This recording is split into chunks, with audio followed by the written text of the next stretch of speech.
अलविदा general Bajwa, social media पर तूफान बदतमीजी बरपा। जनरल बाजवा नहीं तो कौन, हामिद मीर का इंकशाफ। 29 नवंबर को पाकिस्तान आर्मी की कमान में तब्दीली के बाद तहरीक इंसाफ की क़यादत ने सोशल मीडिया पर जनरल कमर जावेद बाजवा के खिलाफ तूफान बदतमीजी बर्पा कर दिया और ये तासुर दिया कि पाकिस्तान के तमाम मसाइल के जिम्मेदार बाजवा साहब थे। ये दुरुस्त नहीं है। कुछ मामलात में इमरान खान बराह रास्त बाजवा साहब के साथ शरीक गुनाह होते थे और ऐसा भी होता है कि खान साहब अपने DGISI लेफ्टिनेंट जनरल फैज़ हमीद के ज़रिए कोई वारदात कराते और हम इसका ज़िम्मेदार जनरल बाजवा को समझते।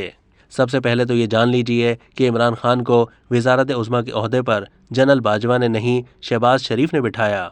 अगर शहबाज शरीफ अपने भाई नवाज शरीफ के खिलाफ बगावत कर देते तो सन 2018 में उन्हें वज़ीर आज़म बनना था। शहबाज शरीफ के इनकार के बाद जनरल बाजवा के पास कोई चॉइस नहीं रही। उन्होंने इमरान खान को जैसे तैसे अक्सरियत तो दिलवा दी, लेकिन हुकूमत साजी के लिए नंबर्स फिर भी पूरे नहीं थे।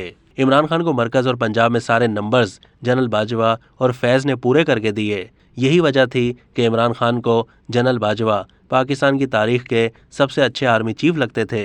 इमरान खान और जनरल बाजवा ने मिलकर करतारपुर राहदारी खोली। कश्मीरी हुर्रियत पसंद रहनुमा सैयद अली शाह गिलानी ने बार बार खबरदार किया कि मोदी सरकार पर अंधाधुन एतमाद मत करो, लेकिन गिलानी साहब की किसी ने ना सुनी। कोई माने या ना माने, लेकिन तारीख में ये लिखा जा चुका है कि जब 5 अगस्त 2019 को मोदी सरकार ने मकबूजा कश्मीर पर आइनी कब्जा किया तो इमरान खान पाकिस्तान के वज़ीर आज़म और जनरल बाजवा आर्मी चीफ थे। कलअदम तहरीक तालिबान पाकिस्तान के साथ मुज़ाकरात और मुआहदा इमरान खान और जनरल बाजवा ने मिलकर किया। अदालतों से सज़ा याफ्ता मुजरिम मुस्लिम खान को सदर आरिफ अलवी से माफ़ी भी इमरान खान ने दिलवाई थी, लेकिन जब अमन कायम नहीं हुआ तो जिम्मेदारी फ़ौज पर डाल दी गई। जस्टिस काजी फ़ाइज़ ईसा और जस्टिस शौकत अजीज़ सिद्दीकी के साथ जो भी हुआ, इसमें जनरल बाजवा, जनरल फैज़ और इमरान खान साथ साथ थे।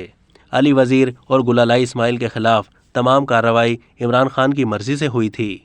आज जो लोग कीनिया में अरशद शरीफ के कत्ल का इल्ज़ाम जनरल बाजवा पर लगाते हैं, वो स्वीडन में साजिद बलोच और कनाडा में करीमा बलोच के पुरअसरार कत्ल पर खामोश ना रहते तो शायद आज पाकिस्तान में सहाफ़ियों और सियासी कारकुनों के साथ वो कुछ नहीं हो रहा होता जिसके बाइस तहरीक इंसाफ ने 29 नवंबर को यौम निजात करार दिया।